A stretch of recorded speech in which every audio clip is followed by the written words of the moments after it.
বাংলা করতে চেয়েছে, কেউ ডিজিটাল বাংলা করতে চেয়েছে, আর কেউ বলেছিল আগামীর দেশ হবে স্মার্ট বাংলাদেশ। বলতে যে স্টেজ ভেঙে ফেলেছে। ঠিক না ভাই? ঠিক ভেঙেছে না ভাঙে নাই?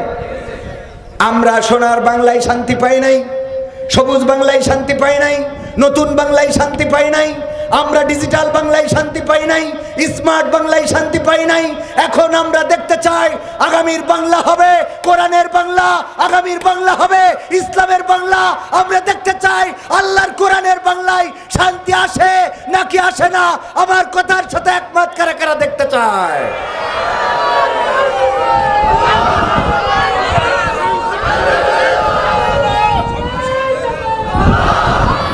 সমাধান খুঁজে খুঁজে ক্লান্ত হয়েছো যারা, সমাধান যদি পেতে চাও, সব পথ গিয়ে ভুলে কোরআন দেখো খুলে, সমাধান যদি নিতে চাও।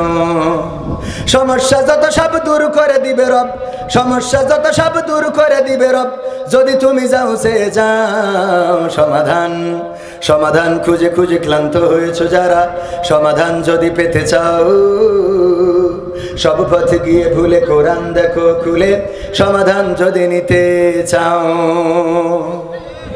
কোরআন ধরি না বলে, কোরআন পড়ি না বলে চারিদিকে হই লাঞ্ছিত, কোরআন জানি না বলে, কোরআন মানি না বলে সব অধিকার বঞ্চিত।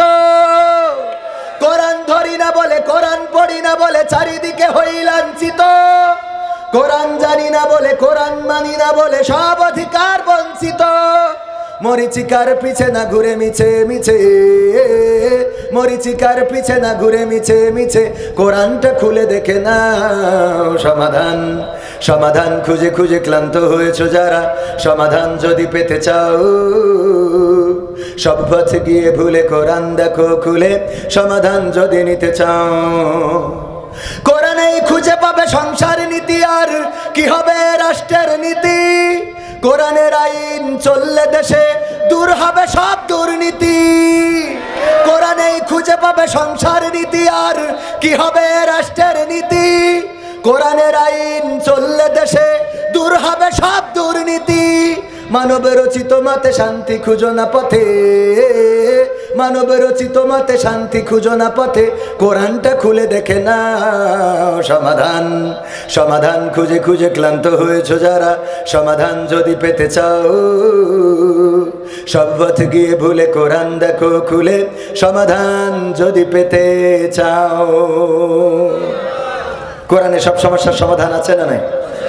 মাঝখানে ধর্ষণ বেড়ে গেল, ধর্ষণ, গণধর্ষণ, এমনকি আমাদের শিশু আছিয়াকে 7 বছর বয়স এতটাই নির্যাতন করা হলো, নির্যাতনের স্ট্রিম রোলার চালানো হলো যে মেয়েটাকে CHM হাসপাতালে নিয়েও সুস্থ করতে পারে নাই। সামরিক সেনাবাহিনীর সম্মিলিত সামরিক হাসপাতালে নিয়ে তাকে সুস্থ করতে পারে নাই।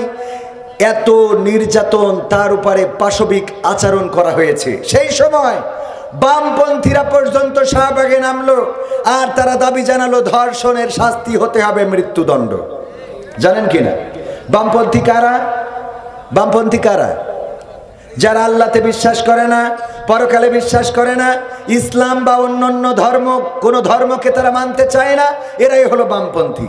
এই বামপন্থীরা, ডানপন্থী হলো যারা ধর্মের অনুশাসন মেনে চলে, হোক সে হিন্দু, হোক সে বৌদ্ধ, হোক সে খ্রিস্টান, হোক সে মুসলমান।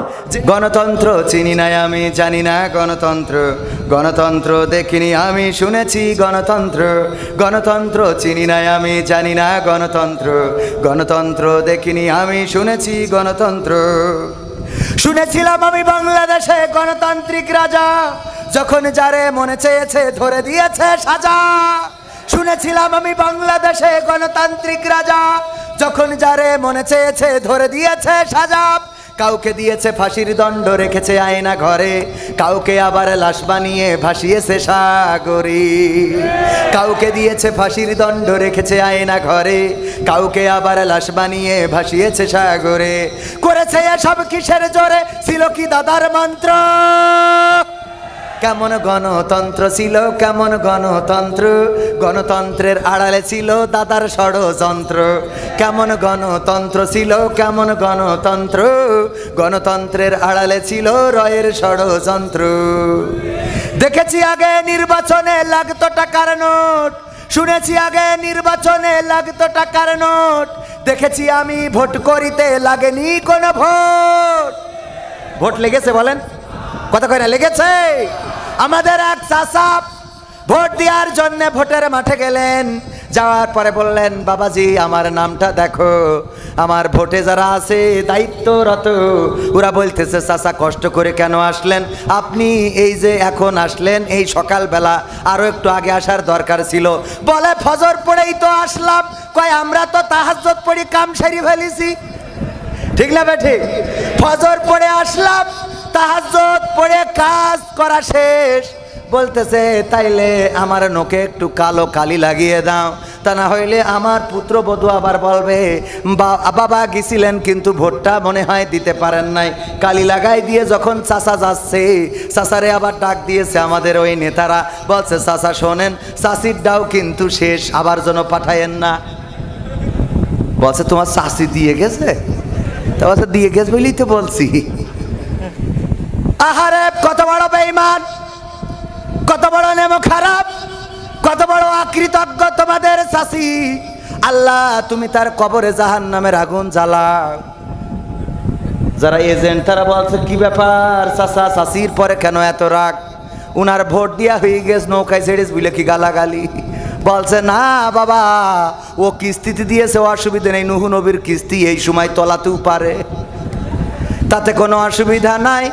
কিন্তু আমার দুঃখ হলো আজ 12টা বছর তোমার চাচি মারা গেছে, কবরে আছে, ভোটটা দিয়ে গেল, আমার সাথে দেখা করে গেল না। কত বড় নেমো খারাম গো, ভোট দিয়ে জাতি পেল কিন্তু দেখা করে জাতি পেল না।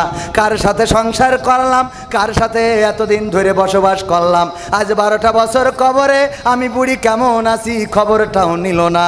এমন বুড়ির জন্য কেমন দোয়া করব তোমরা একটু শিখাইয়ে দাও। ও আমার দরদি আগে জানলে তোর ভাঙা নৌকায় চড়তাম না। ও আমার দরদি আগে জানলে তোর ভাঙা নৌকায় চড়তাম না, ভাঙা নৌকায় চড়তাম না, আর এই বিপদে পড়তাম না।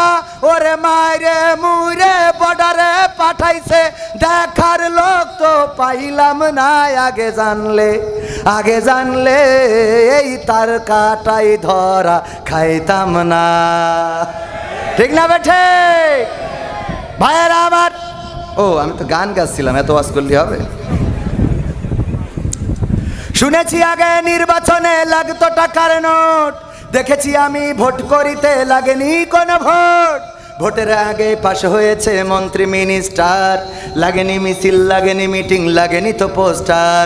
নির্বাচন কমিশন ছিল ইন্ডিয়ান কোন যন্ত্র, কেমন গণতন্ত্র ছিল, কেমন গণতন্ত্র, গণতন্ত্রের আড়ালে ছিল রয়ের ষড়যন্ত্র।